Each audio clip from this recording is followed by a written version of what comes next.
Hello, everyone. Welcome back to the Ebon Space where I rant and rave and try to be thoughtful in terms of what the newest, latest controversy in the media is. So, we're still on the topic of Her Royal Highness Queen Cleopatra Ptolemy and, well, Netflix would be documentary series. As you know, if you've been living under a rock or not, the series has flopped, currently sitting at around 13% critical score, which is low, and also about 1 to 2% audience score on Rotten Tomato, which means no one is watching this and no one likes this. Could this be a turning of the tide against political castings? Could it be that people are finally tired of woke diversity? Maybe, but that won't stop the mainstream media from calling people names because they don't like the fact that, well, people are tired of this. So, this is the latest from Vogue. Yes, the Vogue, because Vogue has become political. Because why not? Vogue, however, may be able to survive where BuzzFeed and Vice haven't, likely due to the fact that it's a legacy publication, in the same way the Washington Post is, in the same way the New York Times is. So maybe it can survive based solely on its historical nature, because really I can't tell you if there's anyone really reading Vogue anymore. But so this is an article published a couple days ago by someone named Sagal Mohammad. Interesting. And it's called, let's just call the outrage around Queen Cleopatra what it is: racism. So I've been over this article once and I just want to go over it again because this is just really, we're going to skip past most of it. Cleopatra as a mixed heritage Black woman, produced by Jada Pinkett Smith. Obviously, what could go wrong? The passionate debate escalated when Egyptian lawyer Mahmoud al-Samari demanded that authorities ban the show in the country, accusing Netflix of misrepresenting Egyptian identity to promote Afrocentric thinking. He was echoed by a former minister of antiquities for Egypt named Zawi Hawass. This is the dude who appears in every single documentary ever made about ancient Egypt, who wrote a piece for the Arab News claiming that Queen Cleopatra was rooted in falsehood. In the weeks since its publication, an Egyptian broadcaster has announced it will make its own version of the documentary with a light-skinned lead. While concerns about historical accuracy and erasure are valid, particularly when depicting stories as nuanced as Cleopatra's, even the use of the phrase Afrocentric thinking in such a context is damaging. Why? For starters, it's emboldened white supremacists who've crawled out of the darkest corners of the internet to spew hate and racial slurs at the cast and creators of the show. Sure. Just as they did when Disney announced Halle Bailey as the star of The Little Mermaid and when Shonda Rhimes dared to present Black people in regal roles in Bridgerton. So basically, we shouldn't use Afrocentric thinking because it's going to attract racists.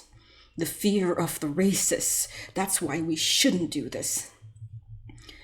Yeah.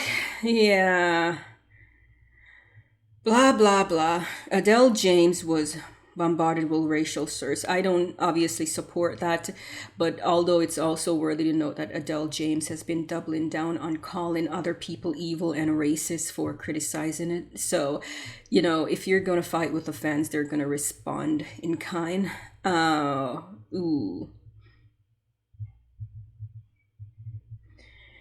Cleopatra's race. Okay, this is the part I really wanted to get to because this is the part where I'm just like, what? So Cleopatra's race has long been regarded as ambiguous by scholars and historians. What do we know? What we do know is that her father, Ptolemy the 12th, was of Macedonian Greek descent, a member of the family that conquered Egypt more than 200 years before Cleopatra's birth in 69 BC. Her mother's identity, on the other hand, is unknown, although she may well have been Egyptian, which is where things get a little bit more complex, does it? Cleopatra ruled in Egypt long before the Arab settlement in North Africa. said Dr. Sally Ann Ashton, a research scientist and author of Cleopatra in Egypt, who appears in the documentary. If the maternal side of her family were indigenous women, they would have been African, and this should be reflected in contemporary representations of Cleopatra. Now, there is where I have a problem. This entire paragraph is misleading. All of it is misleading. Yeah, her mother's identity, on the other hand, is unknown. Technically true, but because this family was incestuous, it's likely that her mother was in fact someone related to her father. Most actually suggest it could have been her father's own sister, so her mother might have been her biological aunt. So, yeah, so although she may have well been Egyptian, which is where things get a little bit more complex. Cleopatra ruled in Egypt long before the Arab settlement in North Africa. That right there is really the phrase that is problematic. Arabs never settled in North Africa. It's true that Arab Muslims conquered North Africa, but they met an indigenous population there that were not Black people. So there's a difference between being an Arab and being Arabized. North Africa was Arabized, but the majority of North Africans were racially Amazi or Berber people. The indigenous population of Egypt, for example, remains non-Arab, but that does not mean Black. So this person here, Cleopatra, ruled long before the Arab settlement, suggesting that Arabs settled in North Africa, which implies something that the indigenous Egyptians were racially not Arab, which is true, but racially not Arab does not mean they were racially Black.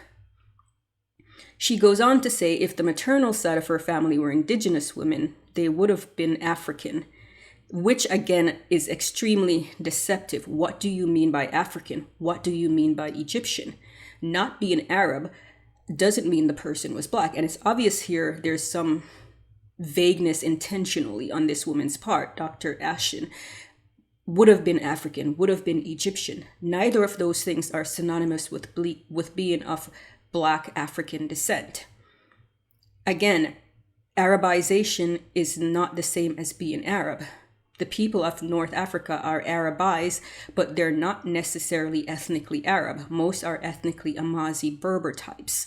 So even if there were no Arab settlement, it doesn't mean the people living there would have been Black Africans. Most would have been Amazi Berber, and all the DNA studies on the population in Egypt today suggest they are in fact a mixed race people, but that many of them are in fact, their DNA, their roots do in fact trace back to ancient Egypt. So these people are not foreigners in their own country, which is what this seems to be suggesting, that there's a kind of arrogance here suggesting that, if people understand that the Arabs didn't settle in North Africa until like the 7th century, then they would understand that Cleopatra, could not have been that the ancient Egyptians would have been Black. That relies on people not realizing that the population of North Africa were not Arab to begin with, and not Arab is not synonymous with being Black.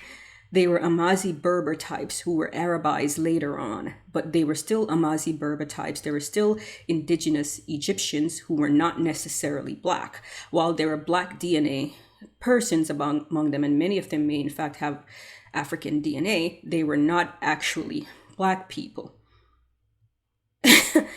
So again, she would have been African, suggesting, well, we don't know who her mother was. So her mother may have well been an ancient Egyptian who may have well been a real Egyptian who could have been a real African, which again, neither of those things necessarily means Black. And this is the kind of nonsense you see where people use terms like Egyptian and African and more, and all these terms to basically use them as a synonym for being Black, when this is not how these terms should be used. An Egyptian, even long before the Arab conquest of North Africa, an Egyptian could have been a Black person, or an Egyptian could have been most likely someone of Amazi Berber heritage in North Africa. This doesn't mean the person would have been black. Egypt was conquered by many different peoples over the course of its history, and that DNA is evident in the Egyptian people. Arab DNA is perhaps the most recent DNA in these people. But again, what was there before the Arabs was not necessarily black. So using a term like her mother could have very well been Egyptian, which is intentionally meant to imply black, is dishonest. Or that her mother could have very well been African, which again is meant to imply black, is also dishonest. Very much dishonest. But this is how these people operate. They use vague terminology. To be clear, the docudrama, now it's a drama, before it was just a documentary series, isn't in fact arguing that Cleopatra was a dark-skinned black woman with no Macedonian Greek heritage, although the media storm surrounded might make you assume otherwise. Rather, its creators, including scholar Shelley Haley, professor of classics and African studies at Hamilton College, have asked us to imagine her as a woman of mixed heritage. Why? Her ethnicity is not the focus of Cleopatra, but we did intentionally decide to depict her of mixed ethnicity to reflect theories about Cleopatra's possible Egyptian ancestry and the multicultural nature of ancient Egypt. This just reads like gaslighting. This just reads completely dishonest. They know it. This is completely dishonest. This is about Afrocentrism. It is about woke ideology. It is about empowering and uplifting so-called black women by making Cleopatra mixed black. For example, they could have made her a woman of mixed, I don't know, Egyptian and Greek heritage. But no, they chose instead to make her a woman of mixed black African heritage. There are actresses. There's an American actor. I forgot her name, but just let me look it up. Okay, so I found her. The actress's name is Athena Karkanis. This is what she looks like. As you can see, she is a lovely woman. She is lovely and beautiful, and she is an actress of mixed heritage. In fact, if you click on her bio, she's Canadian. So it says Karkanis was born in Alberta and raised in Toronto. She's of Greek and Egyptian descent. Greek and Egyptian descent. She made her screen debut in an episode of 1-800-MISSING, but she's of Greek and Egyptian descent. So there is an actress here who could have easily played that role if you wanted to basically get maybe show an actress of mixed heritage that would have been closer to what maybe Cleopatra could have looked like. This woman again is of Greek and Egyptian heritage, so why not use her? Why not use someone like this who would have been appropriate for a role like this? Instead, no, you intentionally chose someone who was part black because of politics. And everyone knows this was done because of politics. Everyone knows this is political casting. So then when you try to gaslight people into believing this has nothing to do with politics, this is where many people draw the line, because that is a lie. This has everything to do with politics. So if you really wanted to show someone who is of mixed heritage, why not use someone like Athena, who would have been great since she's of mixed Greek and Egyptian heritage anyway? The goal there was to make her black as a means to uplift and empower black women. And of course, as a black woman, I have nothing to do, empowering black women is a good thing. Lying is not. So this is just very dishonest, and this is what I mean about the kind of gaslighting. Like, oh yeah, we just want to, focus on the debate about her mixed heritage. There was never any debate about her mixed heritage. What the debate said was Cleopatra adopted Egyptian customs and learned the Egyptian language. Well, she was the first of her family to do this, but there was never any debate about whether she was mixed race or not. And this is where, in the absence of things we don't know, we don't just insert something to make ourselves feel better. Well, we don't know who for sure her mother was, so we're just gonna say her mother was black. Even if her mother wasn't of Greek heritage. Her mother could have easily been any of the non-black Egyptian people who would have been the majority of Egyptian people at the time. Oh boy. But unsurprisingly, past depictions of Cleopatra featuring white women have been critically and publicly acclaimed. Not true, but okay. But even so, those white women probably would have been closer to Cleopatra ethnically than the woman, Adele James, who currently portrays her.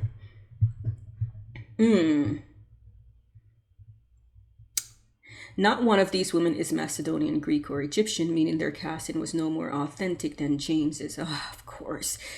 Yay! So now we're ignoring. So now we're focusing in on ethnicity as opposed to what the real issue is: race. And while Israeli actor Gal Gadot's decision to play Cleopatra in a forthcoming biopic raised a few eyebrows when it was announced, it wasn't met with nearly. That is not true. That is not true. I'm old enough to remember Twitter, chiefly Arabs and Middle Eastern people going crazy and demanding a boycott of Gal Gadot's. This is why the project has since been leveled. That project is not even going through anymore. It's fallen apart due to the boycott from the MENA people. So this is not true that it only raised a few eyebrows. People were protesting Gal Gadot as Cleopatra. Not true. Again, it's the dishonesty of this narrative. This is just very dishonest. No one is obsessed with figuring out Cleopatra's race. The only people obsessed with this seem to be a very subset of African American Afrocentric types. They are the only people obsessed with this. The modern world is not fixated on Cleopatra's race. This is race politics that originated in the United States, where race is permeating through every fiber of that society, and they're trying to push this onto the rest of the world. No one is fixated on Cleopatra's race. Absolutely no one except race-obsessed American people. Stop this nonsense. When you strip away the academic posturing, so much of the backlash we've seen around Queen Cleopatra is simply racism masquerading an historical quest for factual accuracy. Sure.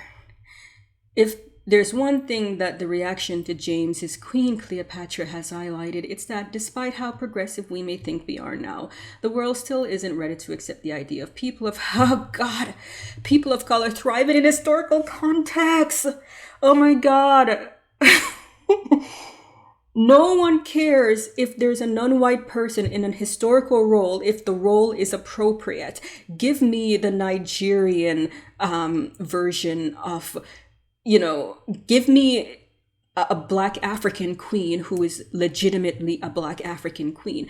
You are trying to force Black people into historical roles that are inauthentic. That's the problem. It's the cultural and historical anachronism. It's the Black Queen Charlotte, the Black Anne Boleyn, the Black Cleopatra. That's the problem. It's not because they're Black. It's because these women were not Black and you're making them Black for political purposes. That's the issue. It's not people of color in an historical context that is the issue. It's people of color in an historically incorrect context that is the issue.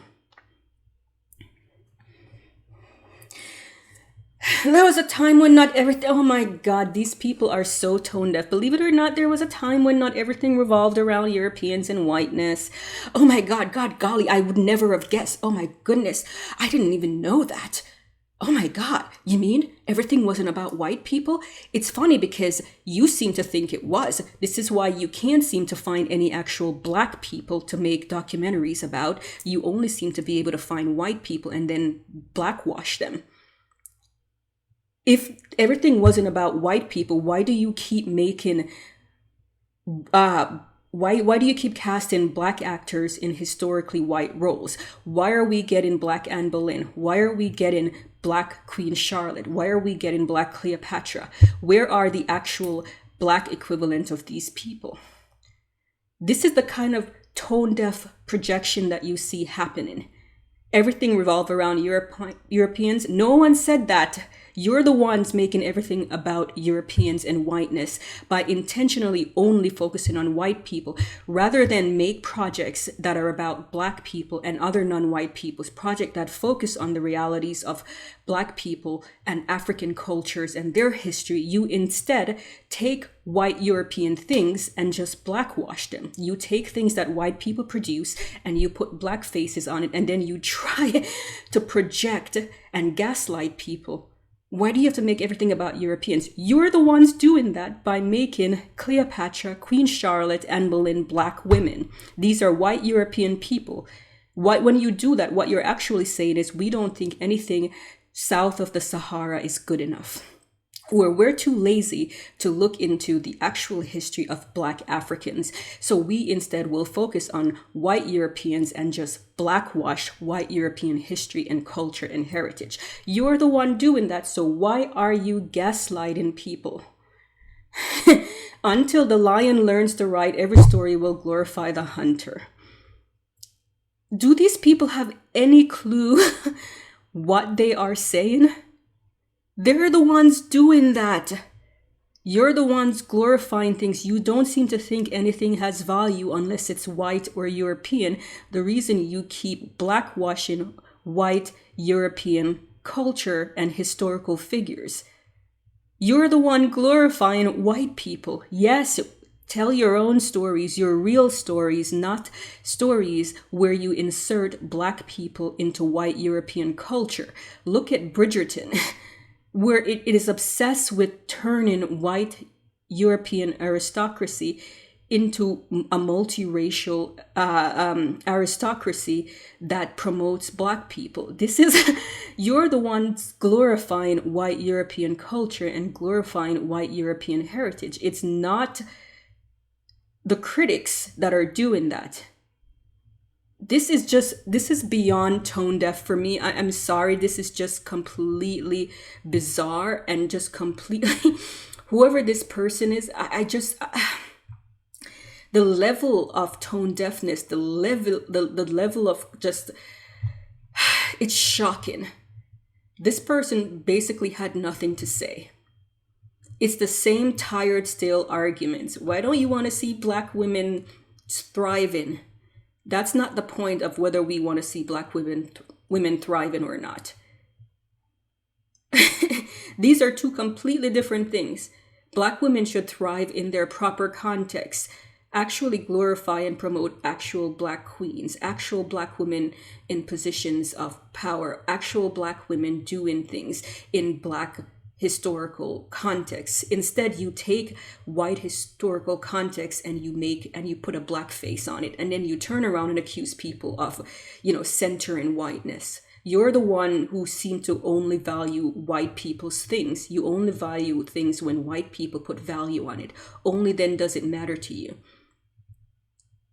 There are tons of Black African queens that you could make movies and documentaries about. Tons of Black African female leaders.